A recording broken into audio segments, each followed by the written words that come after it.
अरे वाह बेटा, सच में बहुत खूबसूरत हो तू। मैंने चाहा था मेरी बहू के कमर तक लंबे बाल हो, लेकिन तेरे बाल तो घुटने तक है। हाय, जब तू चलती है ना तो तेरी चोटी नागिन की तरह बल खाती है। तू देखना, ऐसी जोरदार रिसेप्शन पार्टी दूंगी ना मैं, ये सारी बिरादरी देखती रह जाएगी।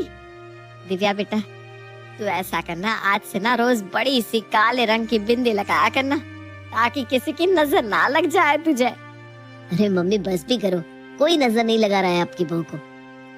जल्दी ही बड़ों के आशीर्वाद से दिव्या और समर की शादी हो जाती है और वो शादी करके समर के घर पहुंच जाती है। शादी के कुछ दिन बाद समर, थक गई हूँ मैं ये नकली जीवन जीते हुए।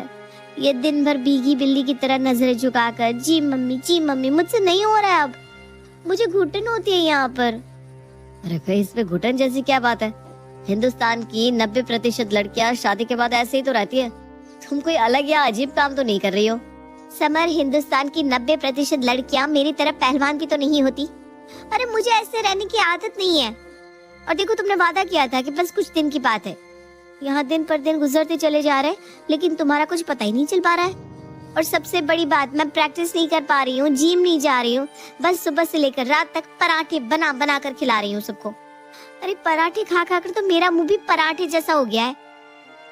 मैं समझता हूँ दिव्या, लेकिन ज्वाइनिंग में थोड़ा टाइम लग रहा है। तुम ऐसा करो, कुछ दिन के लिए अपने मायके चली जाओ।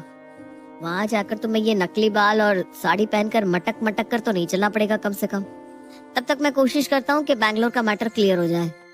अगले ही दिन दिव्या माँ की तबीयत ठीक न होने का बहाना बनाकर अपने मायके चली जाती है। मायके में मम्मी, मेरा प्रोटीन शेक खत्म हो गया है और अंडे भी नहीं है। बहुत दिन से मैंने अपनी प्रोटीन डाइट भी नहीं ली है। मैं बाजार से सब लेकर आती हूँ। शीतल बेटा, मुझे जरा बाजार से कुछ सामान लेना है, मैं आती हूँ कुछ देर में। और कांता जी भी घर का सामान लेने के लिए बाजार की तरफ निकल जाती है। सारा सामान खरीदने के बाद जैसे ही कांता घर आने के लिए रिक्शा पकड़ रही थी, घर पहुंचकर समर बेटा, यहाँ तो आ जरा। क्या बात है मम्मी, क्या हुआ? अरे बेटा, अभी कुछ देर पहले मैंने बाजार में हूबहू बहू की ही शक्ल का एक लड़का देखा। वो बाइक चला रहा था। ऐसा कैसे हो सकता है माँ? आपको ना जरूर कोई गलतफहमी हुई है। दिव्या तो इकलौती संतान है अपने माँ पापा की। उसका ना कोई भाई है ना बहन। आपको दूर से देखने में वहम हुआ होगा। बेटा, अभी तेरी माँ इतनी बूढ़ी नहीं हुई। अरे अपनी बहू को पहचानने में गलती कर दूंगी क्या? वही आंखें, वही चेहरा, वही नाक, बिल्कुल दिव्या ही थी। बस उसके सर पर ना बिल्कुल जरा जरा से बाल थे और पैंट कमीज पहना हुआ था। वो दिव्या का भाई ही था। जैसे ही मैंने दिव्या कहकर आवाज लगाई ना, उसने मेरी तरफ भी देखा और फिर उसके बाद बाइक स्टार्ट करके भाग गया। ये भगवान, ये क्या हो गया? लगता है मम्मी ने बाजार में दिव्या को ही देख लिया और वो उसे दिव्या का भाई समझने की गलती कर रही है। क्या करूं, हम लोग तो बहुत बुरे फंस गए।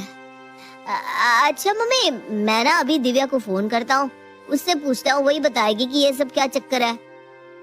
सॉरी समर, मुझे क्या पता था कि बाजार में मुझे मम्मी जी दिख जाएंगी। तुमसे इतना भी नहीं हो पाया। कितनी बार समझाया था कि बस कुछ दिन की बात है, थोड़े दिन और ये नाटक कर लो, लेकिन तुम्हें बहुत जल्दी थी ना ये सब नाटक खत्म करने की। लो, हो गया तुम्हारा नाटक आज से खत्म। अब सबको सच बताते थे, उसके बाद या तो मुझे घर से निकाल देंगे या तुम्हारा और मेरा तलाक करवा देंगे। अब तुम सोच लो, इन दोनों में से कौन सा ऑप्शन तुम्हें ज्यादा सही लग रहा है? अरे मैंने बोला ना सॉरी, अब कितना सुनाओगे? अच्छा सुनो, मेरे पास ना एक आइडिया है। मम्मी जी को यही लग रहा है ना कि जिसे उन्होंने बाजार में देखा वो मेरा भाई था, तो ठीक है ना, प्रॉब्लम क्या है? उन्हें यही बताते हैं कि वो मेरा भाई ही था। अच्छा, अब तुम्हारा भाई भी पैदा करवा दे। अरे भाई, अगर मम्मी ने उनसे मिलने के लिए कहा तो फिर बाकी की स्टोरी क्या सुनाओगी? तुम्हारी शादी में भाई क्यों नहीं आया था और आज तक क्यों नहीं बताया कि तुम्हारा कोई भाई भी है? अरे वो सब मैं देख लूंगी। वो सब करने के लिए मेरे पास बहुत अच्छी कहानी है। तुम चिंता मत करो, मैं घर आ रही हूँ और मैं फोन करके मम्मी जी से बात भी कर लेती हूँ। मम्मी जी, मैं कभी नहीं चाहती थी कि आपको ये सच पता चले कि मेरा एक जुड़वा भाई भी है जो हूबहू मेरी ही शक्ल का है। देखा, मैंने एक नजर में पहचान लिया था कि वो बहू का भाई है। अब तू मुझे ये बता कि तूने आज तक ये बात छुपा कर क्यों रखी? अरे जुड़वा भाई है तो है, और तेरे मम्मी पापा ने हमें इस बारे में कुछ क्यों नहीं बताया? वो क्या है ना मम्मी जी, हम लोगों ने मेरे भाई पिंटू से सारे रिश्ते नाते खत्म कर दिए हैं और वो हमारे साथ हमारे घर में भी नहीं रहता। पापा तो उसे अपना बेटा ही नहीं मानते, इसीलिए उन्होंने आप लोगों को उसके बारे में कुछ भी नहीं बताया था।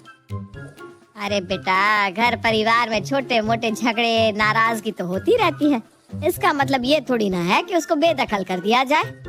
अच्छा ठीक है, तुम पिंटू को लेकर घर जाओ, मैं उससे मिलना चाहती हूँ। अरे मम्मी जी, आप क्या करोगे उससे मिलकर? मैंने बताया ना आपको, एक नंबर का गुंडा है, बात करने तक की तमीज नहीं है उसमें।